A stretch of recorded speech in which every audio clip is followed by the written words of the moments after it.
The devastation hurricanes cause can affect our homes, offices, and even our electrical network. However, Barbados Light and Power teams are prepared and remain on standby across the island to respond following any severe weather event. After any weather system, our teams are dispatched to assess any damage that has occurred at our generation sites, substations, or main transmission lines.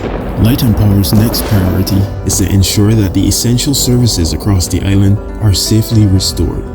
These services include the ports of entry, hospital, telecoms, and water resources. Restoration can last a few days because crews may have to repair damaged infrastructure or wait for blocked roads to be cleared. But you can count on our teams to work around the clock to ensure all customers are safely restored. You can count on us, and that's a promise.